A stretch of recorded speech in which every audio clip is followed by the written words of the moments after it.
తాకట్లో ఉన్న బంగారాన్ని విడిపించి ఆ రోజున మార్కెట్ ధర కట్టి మిగిలిన డబ్బును మీకు అందిస్తుంది కొమ్మూరి గోల్డ్.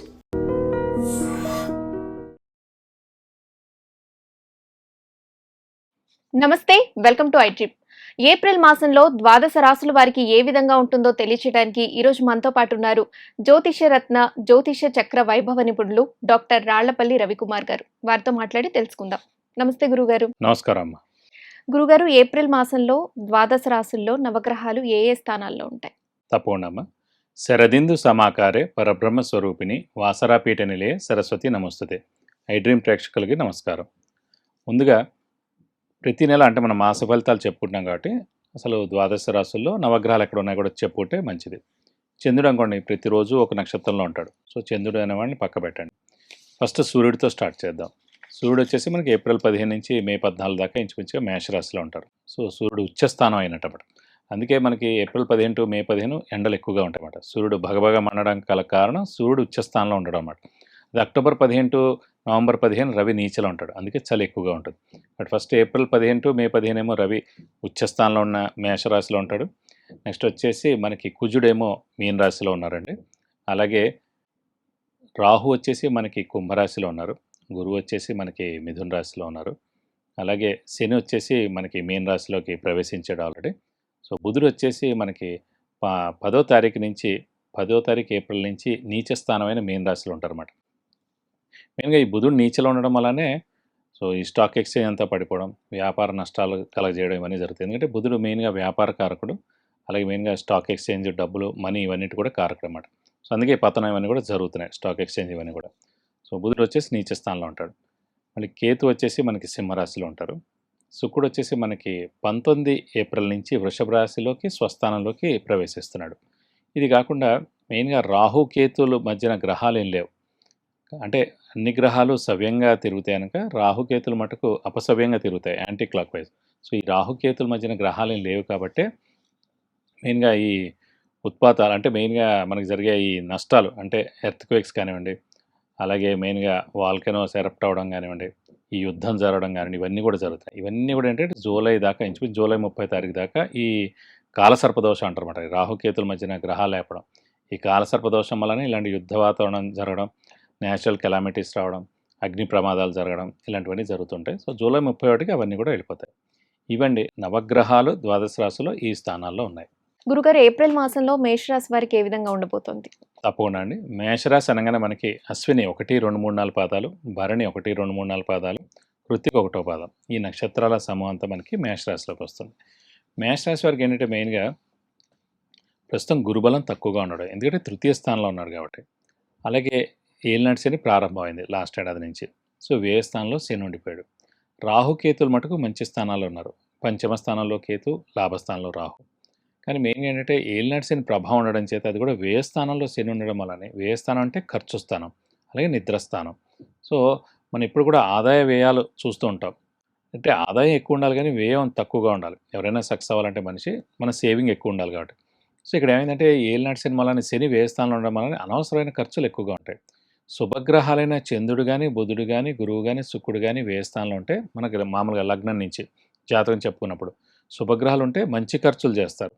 అదే పాపగ్రహాలైన రవి, కుజ, రాహు, శని, కేతువులు ఎవరైనా ఉన్నారనుకోండి, సో అనవసరమైన ఖర్చులు, వేస్ట్ ఖర్చులు, దుబారా ఖర్చులు, ఈ అలవాట్లకి, అనవసరమైన వాటికి ఖర్చు పెడతారన్నమాట. సో ఇప్పుడు అనుకోకుండా మన మేషరాశి వారికి వ్యయ స్థానంలో శని ఉండడం వల్లనే ఇది గోచారీత్యా సంభవించింది కాబట్టి అనవసరమైన ఖర్చులు ఉంటాయి. అప్పటిదాకా ఏం ప్రాబ్లం ఉండదు. సడన్గా ఇంట్లో ఏదో వస్తువు పాడైపోయింది, ఆ ఇంట్లో వస్తువు మొత్తానికే పని చేయకుండా పోతుంది, అది కొత్తది మీరు కొనాలన్నమాట. అంటే ఒక 10 ఏళ్ళు నడిచిన ఒక ఫ్రిడ్జ్ ఉందనుకోండి, అది ఇంకొక ఏడాది నడిస్తే సరిపోద్ది, కానీ ఇప్పుడే పోతుంది అది కరెక్ట్గా. అయితే ఒక గీజర్ పోవచ్చు, లేకపోతే ఒక ఏసీ పాడైపోవచ్చు. మళ్ళీ అంటే మీకు అదనపు ఖర్చు అనేది ఖచ్చితంగా ఉంటుందన్నమాట. సో ఆ ఖర్చుకు మనం రెడీగా ఉండాలి, అంతేకాని బాధపడకూడదు. బాధపడ్డా ఇన్ ద సెన్స్ ఇలాంటి ఖర్చులు అనేవి తప్పదనేది మనం తెలుసుకోవాలి. ఇంకోటి ఏంటంటే మేషరాశికి అధిపతి కుజుడు, అలాగే వృశ్చిక రాశికి అధిపతి కుజుడు. ఈ కుజుడికి శనికి అస్సలు పడదన్నమాట. అందుకే ఇంపాక్ట్ చాలా ఎక్కువగా ఉంటుంది మేషరాశి కానీ, వృశ్చిక రాశి కానీ. అలాగే సింహరాశికి అధిపతి రవి, రవికి శని కూడా అస్సలు పడదు.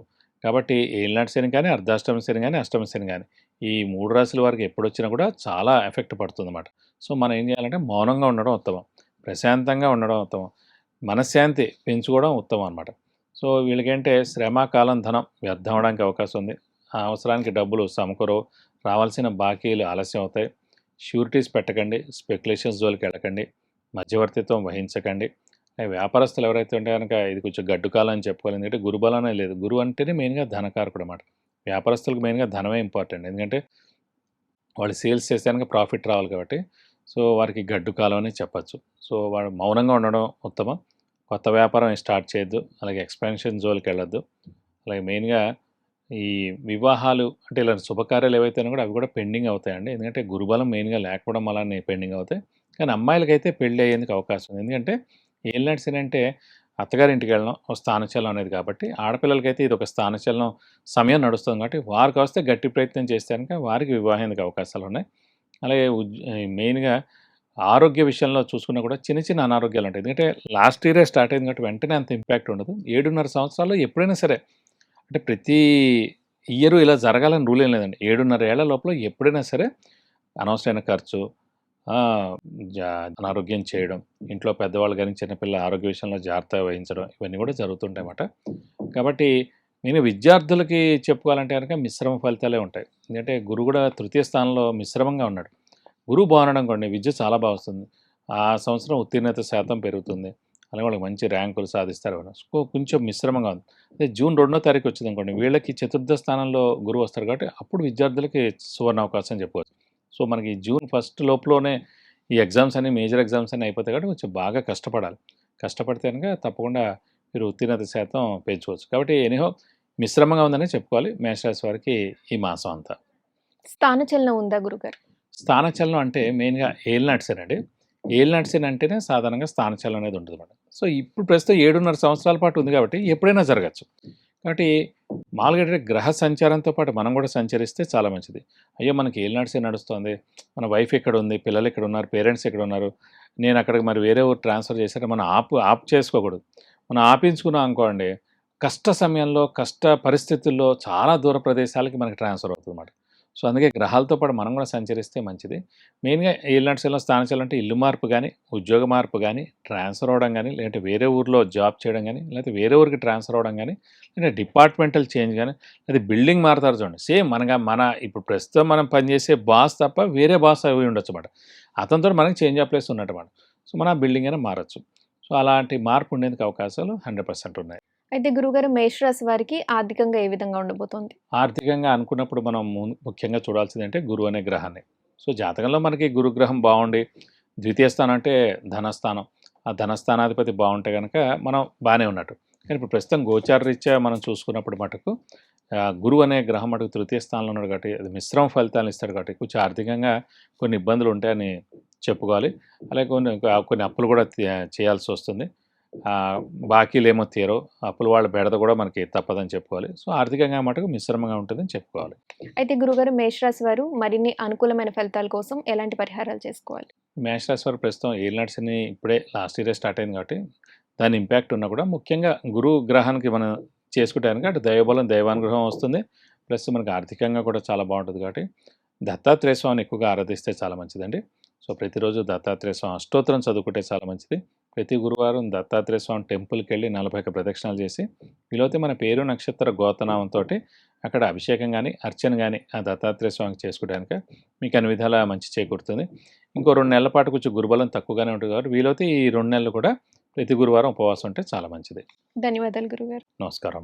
విన్నారు కదా గురుగారు చెప్పిన ద్వాదశ రాశుల ఫలితాలు మరియు పరిహారాలు. మీరు కూడా ప్రత్యేకంగా వివాహం మరియు వ్యాపారం, విద్య, ఉద్యోగం, అలాగే గృహయోగం, సంతానయోగం ఇలాంటి వివరాల కోసం గురుగారితో మాట్లాడాలి అనుకుంటే కింద స్క్రోల్ చేసే నెంబర్కి కాల్ లేదా వాట్సాప్ చేసి గురుగారు అపాయింట్మెంట్ తీసుకోండి. మరొక కార్యక్రమంలో మళ్ళీ కలుద్దాం. నమస్కారం. And for more videos, Please subscribe to iDream. Please subscribe to iDream. Please subscribe iDream. And please subscribe to iDream. For more videos, subscribe to iDream. please like, share and subscribe to the channel. Congratulations, iDream. Subscribe to iDream. Subscribe to iDream. So subscribe to iDream Media. iDream ki iDream team andarki huge congratulations. Please subscribe iDream Media. Please subscribe to iDream. Subscribe iDream. Please subscribe to iDream. iDream అంటే నా కళల channel subscribe చేసుకున్న నోరు తిరుగుతలేదు, మీరైతే గంట గుర్తు కొట్టండి. For more such videos, please subscribe to iDream.